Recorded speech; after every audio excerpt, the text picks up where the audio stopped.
You're listening to an archived Cabral Concept podcast. After listening to this show, check out the most up-to-date podcasts available at stephencabral.com/podcasts or search directly on iTunes.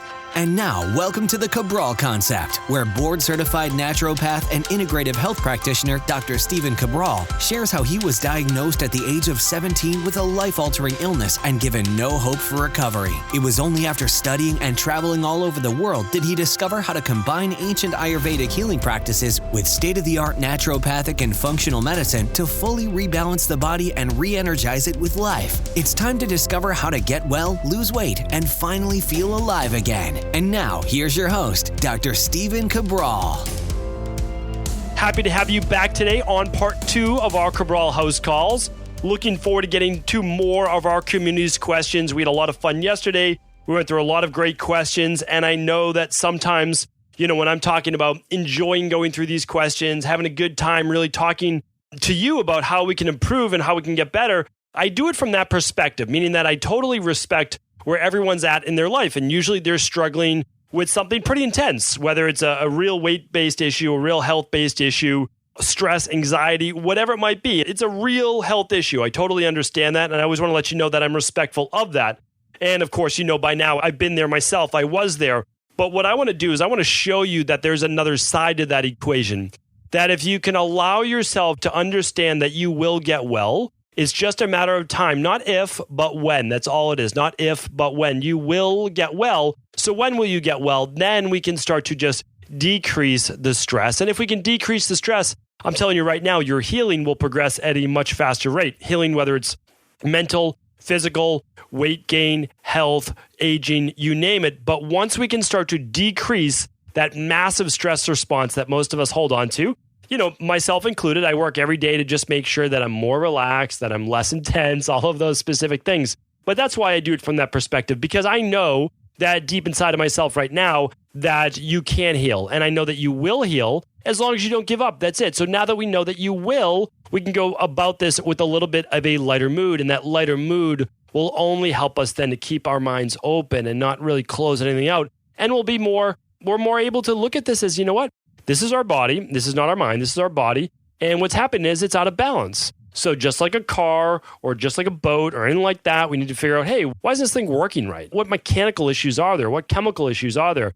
And we can go about lab testing. We can go about using nutritional supplements to bring up the deficiencies. We can do something like the Dr. Well detox to remove some of the toxins. We can do all of them, right? But we can also start to just live healthier. We can start to go to bed a little earlier. We can wake up with a little bit of more mindset and motivation. I can't wait to share with you tomorrow's episode, Mindset and Motivation, from one of my favorite teachers, healers, philosophers, virtual mentors, whatever you want to call it. That's going to be an exciting show. So I'll save more for tomorrow, of course, on the Mindset and Motivation Monday. Right now, I would love to get into more of your questions. So all of the questions today will be able to be read, and all of the links and recommendations will be at stephencabral.com/849. stephencabral.com/849. And if you missed yesterday's podcast on additional house calls, you can just go to stephencabral.com/848 or /podcasts for all of the previous 848 episodes. So let's get into our first question. Our first question is from Annie. She writes in, "Hi, Dr. Cabral. Huge thank you for all you do and the free help and advice you offer. I've been binge listening to your podcast over the past couple of weeks. Really enjoyed how you integrate Ayurveda into your practice. I recently ordered your 14-day detox and anticipate awesome results. My question is, could you talk about weight gain for Vata and Pitta body types? I'm Vata-Pitta, very thin wrists and ankles, a little broad shoulders, dry skin, hair, bloating, and constipation. I've carried extra fat on my belly since around age 8. I'm 24 now. Looks strange in my body since I'm otherwise bony and lean. I eat clean and exercise regularly. Could this be excess Vata? I feel it's not Kapha as it does not change with my diet or exercise and is in such a specific area. Would really appreciate any suggestions as it's frustrating and making me feel insecure. I mean, who doesn't want a flat stomach? Thanks in advance." Okay, so Annie, happy to help with this. I'm going to really start teaching about Ayurveda. It's going to be probably another month or 2 months or so, but I really will start teaching about that because a lot of the people teaching it right now, it's not a complete system that they're teaching. They're making people think they're a body type that they're not, and that's the problem. I do a dosha analysis with every single person that I speak with for a Skype consultation or in person. And the problem is almost everyone has it wrong because they're doing a test and they're saying, oh, well, I have bloating and I have constipation and I have dry hair and I have dry skin and all those types of things. And sure, those are potentially Vata-based imbalances. I agree with you. But here's the deal. That does not necessarily mean that's what your genotype is. That's not what your Prakriti is or your dosha. It just means that's where you're at right now in life because maybe you have poor fat absorption or nutrient breakdown, low omega-3s, low vitamin D. You might have low thyroid. You might have SIBO, small intestinal bacterial overgrowth. You could have candida overgrowth. You might have parasites. And that's why you have the dry hair, this dry skin, the bloating, the constipation, right? That's also why you're holding weight around your middle because most likely there's some serious gut dysbiosis that if you ran an organic acids test, you may be able to find that yeast overgrowth, fungal overgrowth, and maybe some Clostridium difficile. And if you ran a stool test, you might find parasites or H. pylori or other bacterial overgrowth. So, of course, those are the two labs that I'm recommending for you. Now, I will say, though, I went on a little tangent there because that's what I do, but it actually does sound like you nailed your body type because your body type, your dosha, is by your frame. It's by the body. It's by your actual constitution. And yes, that leads itself to a certain mindset and all of those things, but all of that can change based on nurture, not nature. It can be changed based on birth order. It can be changed based on childhood conditioning. And of course, weight gain. Vata could gain weight, but it could be based on drinking a lot of alcohol, eating a lot of sweets, like all of those things. Although it's more difficult for a Vata, all of a sudden they could put on weight and think they're more of a Kapha. Well, not necessarily the case. They're just experiencing a Kapha imbalance, right? It's a Kapha imbalance. They're not Kapha. They're in the Vikriti state of Kapha, not the Priti of actually being Vata. So that's why you can't go by the online quizzes. They're just not correct. What I'm going to do is I'm going to put up a dosha assessment that I used to use in my practice that was not based on symptoms. You cannot base your dosha on symptoms. It's just going to be wrong every single time because you're embodying, yes, I guess that's the right word for it. You're embodying the symptoms of a body type that's not your own. Now, it could be just an exacerbation of your own body type. It's true, but I just spoke with someone the other day and they're like super lean and they're basically nutrient deficient. The hair's falling out, all sorts of things, and they think they're a Vata. They're actually a Pitta Kapha body type, but they're so nutrient deficient that their body is actually way leaner than it should be, way thinner than it should be, and their hair is falling out because of thyroid-based issues, nutrient deficiencies, poor protein digestion. So they think they're a Vata, but they're not. Their body type is Pitta Kapha. They're experiencing a Vata-based imbalance. And when I said that to them, they didn't want to believe it because there's a lot of women out there, men as well, who don't want to believe that they have any of the Kapha body type because like, oh no, that means overweight. It does not mean overweight. It does not. That's not what it means. It can mean not large, just more like thicker joints or thicker ankles, like those types of things, but it does not mean overweight. Like it's a very Western-based mentality of thinking that way. So I'm going to work on all of those things. I actually have already given you your answer right there. The flat stomach is most likely for you going to come from whatever is going on in that gut causing the inflammation and water retention. But I would run the organic acids test and the stool test. You could certainly run a food sensitivity test as well. That would round out all the digestive tests. And then if you wanted to, you could certainly run the thyroid adrenal hormone to see if it's high cortisol causing that weight gain around the middle as well. All right, Elizabeth's up next. Hi, Dr. Cabral. I love your show and all the valuable information you provide. My question is about afternoon snacking. I find that eating healthy, whole, nutritious foods for the beginning part of the day, but by 3 p.m. rolls around, I'm ravenous and reach for anything I can get my hands on. It feels like my brain shuts off its wellness meter and I get caught up in the moment. I wouldn't say it's binge eating because it's not a lot of food, but I definitely feel a lack of control. Why does this happen? Is there something I should be doing early in the day to prevent this? Elizabeth, great question. Here's what it means. It means that your body is looking for one of two things. Fast fuel source in terms of energy or caffeine. So it's looking for sugar or caffeine, whatever it can get its hands on because your body's crashing. Maybe it pushed hard too much during the morning. Or the second part to this is you may not have gotten enough nutrients for the first half of the day and macros as well, meaning like you might not have eaten enough spaced out carbs during the day. So what happens is then your body's trying to catch up the last half of the day when you started to have your lunch and it's looking for that thing. Okay, there are actually a couple more reasons. One, this could be an anchor. Your body got used to at one point for a couple days in a row, maybe a week in a row of having something sweet. And then your brain is triggered now. It's anchored to believe, 3 p.m., sweet time. And so you go into that. Usually I find for most people, it takes between 4 and 7 days, at least 3, but 4 to 7 days to break that cycle. Our Dr. Cabral Detox can absolutely help you break that cycle. Make sure that you're eating to satiation at lunch, and do make sure that you're having a decent sized breakfast for your body, not for anybody's body, but your body.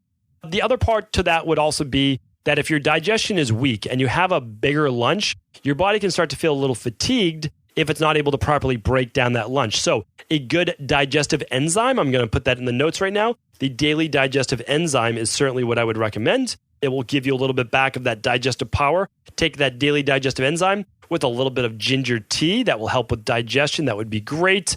And that's about it. And then if that digestion is weak, well, again, you can look at why that might be: lack of hydrochloric acid, parasympathetic isn't turned on to be able to break down the food. You'll be able to figure that out for sure. So hopefully that answers your question.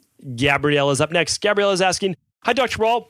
First off, thank you for sharing your work and sharing it with us. I have a question regarding what I was told was pain that started from a virus. The pain in my chest is on the left side of my heart. My GP felt the area and told me it was textbook Costochondritis, and that the virus that caused it was probably long gone, but the inflammation was still around. He told me to take 3 Advil a day until the pain went away. I usually refrain from taking Advil that much. I was wondering if you had another solution. Thank you. Well, it's possible, certainly possible, but we don't know if it was from the virus. A lot of times people get this that I've found it myself as well. If you cough, meaning like not just a cold, well, let's call it whatever it is, but if it caused you to cough, and that coughing contracted those chest muscles, which it does, right? It contracts the entire thoracic area in your core as well as you flex and cough. That could absolutely tighten up those muscles and cause some inflammation. Inflammation around the lungs is usually called pleurisy. And what we see happen is typically that's gone in about 3 days to 5 days maximum. That's enough time for those anti-inflammatory, your own body's natural anti-inflammatories to go down and to relax those muscles. Now, massaging it yourself with just a little bit of olive oil, sesame oil, any oil will work, to be honest, but the sesame oil is a little bit heating, which is really, really nice for that. Going for a massage, doing an infrared sauna or regular sauna, doing a Epsom salt bath would be amazing. Breathing in through the nose, really trying to relax the nervous system, because it's the nervous system that holds tight these muscles. So if we can let that relax, that would be great. Again, the self-massage. And then instead of taking Advil, we can use a natural anti-inflammatory. I did a whole show on anti-inflammatory supplements, with the most well-known being turmeric, but there's a lot of others out there.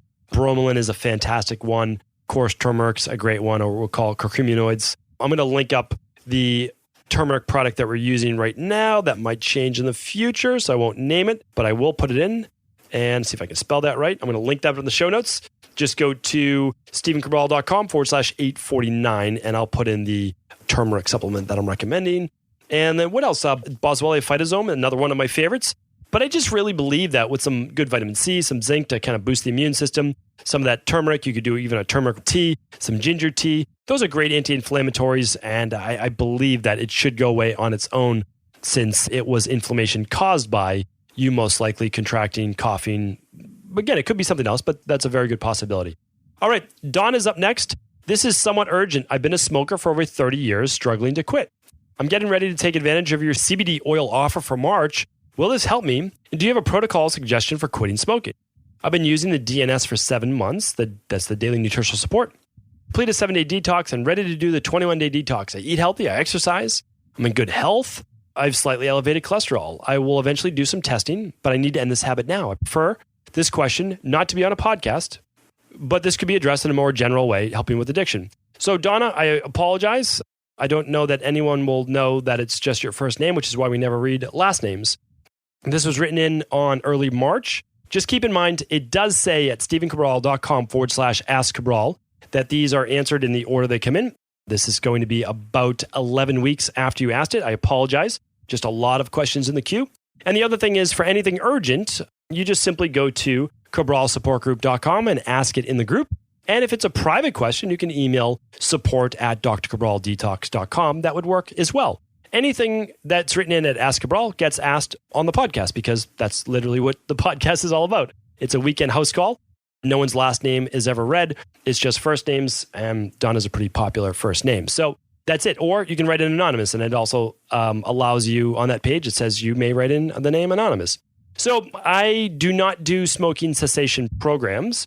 What I do though is, and I have given this advice many times, there's a big relationship between hypoglycemia and alcoholism. There's also a large relationship between a lack of neurotransmitters and alcoholism. There's same relationship exists with smoking. So we're looking at smoking, we're looking at alcoholism, and potentially other types of drug addiction. My highest recommendation is to make sure that you do the detox. Yes, the CBD oil will help with those anxiety and that types of things as well. But that you look at really easing off the Dr. Ball detox into that lower carb diet and then slowly adding in more of the starches and obviously the healthy fruits like the berries to your smoothie. And then just making sure you're not dropping in that blood sugar. Remember, people who lack a lot of that dopamine really do reach for, whether it's cigarettes or alcohol. A lot of people love blood pressure, the same exact thing. So my recommendation is, and I always tell this, I would use the Dr. Cabral daily protocol after you finish the Dr. Cabral detox 21 day. And the reason I would do that is I want to massively fill your body up with as much good nutrients as possible. All the multivitamin and minerals in the daily nutritional support shake and the antioxidants, and then the 22 organic fruits and vegetables in the daily fruit and vegetable blend. I'll link those up in the show notes as well. And the daily probiotic support to help not only the gut, but the mind as well. That is my best recommendation for you. The reason why I can't give the smoking cessation over a podcast is simply because it's multifactorial, which means that there are so many different reasons why people smoke. There's so many different reasons why people struggle to quit. Sometimes anxiety, sometimes depression, sometimes it's not. Sometimes it's more physical. So that's a very difficult thing to do, not to quit, but to do in terms of giving recommendations. And I'm not saying it's easy to quit either, but what you're doing right now is obviously getting you on that fast track to being able to get that out of your body. And so I can't recommend it enough since it is the leading cause of all top 3 causes of death. And I do say that, and I say that very seriously because it's not to scare you, but it is to get you to take action because your chance of getting high cholesterol, stroke-based cardiovascular issues, cancer, they just go up thousands of % by smoking. So if we can do one thing, it's not smoke. All right, let's go with another question from Joel. Joel's asking, Dr. Brawl, my 4-year-old has been complaining of stomach pain, just left of his belly button for about 3 months. He originally had a stomach bug in November, vomited and wasn't feeling well. After he complained 3 times a day of general stomach pain. Let's see, took him to the ER, said he felt fine, overall pretty healthy, paleo diet. Can't tell if there's stress going on. I've noticed increased anxiety, gut brain perhaps, or craving attention because we have a 7-month-old. He poops once a day, which looks normal. His appetite is normal. Would you recommend a rotation diet? Could you give a 4-year-old CBD? Would you run an organic acids allergy test? How would you do a 21-day Dr. Ball detox with a 4-year-old? Thanks, Joel. All right, all great questions. This came in on March 7th from Joel. So, Joel, we don't do detoxes with really anyone who's not a teenager. And even as a teenager, really, we want them to weigh at least 100, 120 pounds. Now, I know not all adults weigh that much, but you're an adult with a fully formed liver and fully formed organs, you know, that they've matured. So that's why we just don't do it really under the age of 18, the Dr. Ball detox. So what else can I recommend though? Well, the CBD oil is fine. And of course it's fine for any age. There's no chance to even overdosing, but it's not what I'm going with first. And the reason is that your child got a stomach bug. Now, and a few days later, or just he was vomiting, not feeling well, very possible that the stomach bug was caused by some type of bacteria that he might have gotten in his food, something that he ate. I'm just wondering if there's some type of H. pylori, parasites, or bacterial overgrowth.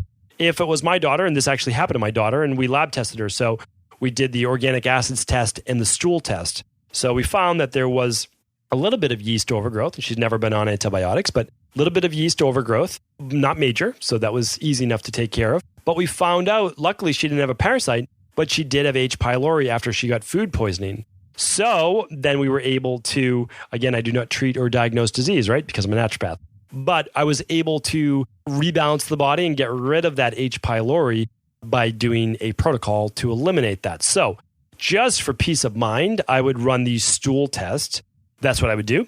And then if you're able to run 2, well, then I would run the organic acids test. And of course, if you can do 3, I would do the food sensitivity test. Now, if you don't want to run the food sensitivity test, you'll eliminate all of the top 5 food allergens. I've already spoken about them on previous podcasts, but you can check those out. And what else would I do? Well, I would look. Yes, that's what I would do. I would lab test. I really would. And yes, you could do the rotation diet, but I would simply eliminate those big allergens first, which are the dairy, the gluten, the soy, the corn, the eggs, and that's about it. So those are the big ones, and alcohol, of course, for adults. So that would be it. And I know that you'll be able to figure this out because left of the belly button is the small intestine. Okay, so I mean, if it's like 2-3 inches over on a younger child, that can actually be the descending colon. But I'm just assuming that it's just right beside the belly button because that's what you wrote in. So I'm assuming that's just a small intestinal-based issue, and we'll want to figure out why the inflammation there. But again, you can also, just to make sure, peace of mind too, if the ER said it was fine, then you got your kind of clear bill of health from conventional medicine, run those labs. I'll link them up today. All right, Woody's up next might be our last question. We'll see how in-depth it is. Woody's asking, hi, I'm interested in working with your advisory services. Briefly, 65 years old, healthy, no meds, 8 feet, 180 pounds, 6 feet. Prostate or PSA went from a 3 to a 6, MRI biopsy. Been following podcasts for a while, done some research, overseas business trip mid-April through early May, and putting off decision using nutraceuticals and intermittent fasting and longer fasting. That was the most concise, clear what I've ever seen. But the problem is you wrote into our Ask Cabral, and it says on that page, this is not for inquiries about joining the practice. It's not for customer service. It's not for orders. So I apologize. We'll try to get your email over there, but this is from March 7th. If you want to apply to the private practice to work with us, of course, we'd be happy to work with you anywhere in the world. You can simply, I'll put that in, why don't I just put it in the notes? I'll make things really easy today. Just go to stevencabral.com/849, and I'll put the application link in there as well. And yeah, my team and I would be happy to work with you. And then again, yes, we can work on that PSA as well. All right, let's see. Let's do one more question because that was obviously a quick one. Jai is up next. Again, I might be pronouncing that. It's Jai, Jai. I'm going to go with Jai. Hi, Stephen. 3 questions. My girlfriend gets headaches a lot when she's on her period. If she lacks sleep and when stressed, what can we do to prevent this? She also gets swollen breasts that are painful to touch. Yes, she takes birth control. And finally, she has lost about 50 pounds and would like to lose an additional 10 to 15 more. She works out 4 to 5 times a week at 45 minutes each, eats 3 to 4 balanced meals, protein, carbs, and veggies. She drinks half her body weight in water. She is a CNA, 3 shifts per month or 3 shifts per month. Outside exercise and activity from being a CNA. She is sedentary. She cannot break 139.8 pounds at 5'4" and is an endomorph body type. What would you suggest? Thanks. Okay. Jai, believe it or not, I've seen this, I couldn't even tell you, hundreds of times in my practice. Pretty straightforward. Endomorphic body type, painful breasts, headaches a lot around the period. It's usually always estrogen dominance. So the estrogen is just quite high. Endomorphic body types typically do produce more estrogen. They produce more hormones overall, not in terms of cortisol, but in terms of the sex hormones such as estrogen, usually progesterone. But in this case, it just seems like, again, just guessing, but I've done this a couple thousand times. So I'm a big believer in lab testing and not guessing. I just believe in testing, not guessing. So what I would recommend is that your girlfriend run a very simple saliva and blood spot test called the thyroid adrenal hormone test. That will give her thyroid of why it might be slow. Again, in endomorphic body types, they're more prone to hypothyroidism. We'll check her vitamin D. We'll check her blood sugar levels through her hemoglobin A1C and insulin. We'll check her cortisol levels. We'll check her estrogen and progesterone levels. We'll check her DHEA, and we'll check her testosterone all in one lab test. It's amazing. It's actually dubbed the weight loss test. We don't call it that anymore because I think it's inappropriate because it's so amazing for everyone that it's not just for weight loss. But this also does obviously tell you why there might be a metabolic disturbance. So we'll link that up today under the lab test, our most popular lab test. That's definitely one of them. And I know that we'll be able to help her rebalance it. So if you want to be an amazing boyfriend, you can get that just as a gift. But the truth is this, is that you want her to participate in her health. So although I was kind of like half joking, really, I want to make sure that she wants to do this because this is her body and I want her to make sure that that's what she wants for herself. Okay. So that's a very simple lab test. What you do is you'll take that right at home. You'll mail it into the lab. I review your girlfriend's results and then you actually speak with one of my health coaches to get the plan. And we would go about helping her rebalance those hormones. Well, what else would I suggest? That she do this about 3 to 5 days before she gets her period. Usually we say 5 days. And the reason is that is when estrogen should be essentially near its lowest and progesterone should be near its highest. So we'll just want to check to see that 5 to 7 days before. But since your girlfriend gets more of the symptoms while she's on her period, then I would recommend actually doing it closer to day 1 of menstruation, which is 3 to 5 days, obviously, before she menstruates, when estrogen levels should be really low. Hopefully that answer helped. Thank you everyone for tuning into another Cabral Concept. As always, I appreciate your listens. I hope that you've had an amazing weekend if you are tuning in on this Sunday when it does go live. And be sure to check back tomorrow. I told you we have a great show. I really enjoyed this show because I'm trying to introduce you to some of the people that have inspired me over my life. And one of those people is going to be coming to you tomorrow. So thank you so much. Really do appreciate all of your listens. And I appreciate each and every one of your reviews for the Cabral Concept on iTunes. I read every single one. Thank you so much. Have a great day. Talk with you tomorrow. Did you know that the body really only becomes sick or imbalanced in only 2 ways? Over time, you become deficient in vital nutrients, and you also accumulate toxins internally and from the environment.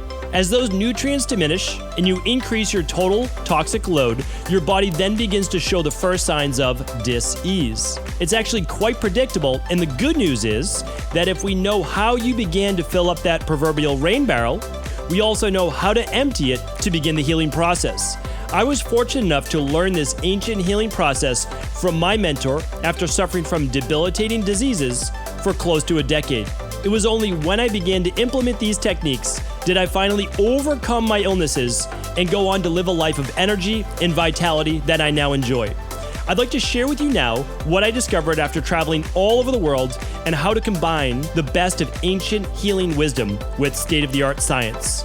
Allow me to teach you exactly how I've been able to help over 250,000 people to empty their rain barrel and begin to transform their body and lives into what they've always hoped they could be. To get your copy of the international bestseller, The Rain Barrel Effect, simply go to stephencabral.com/rainbarrel.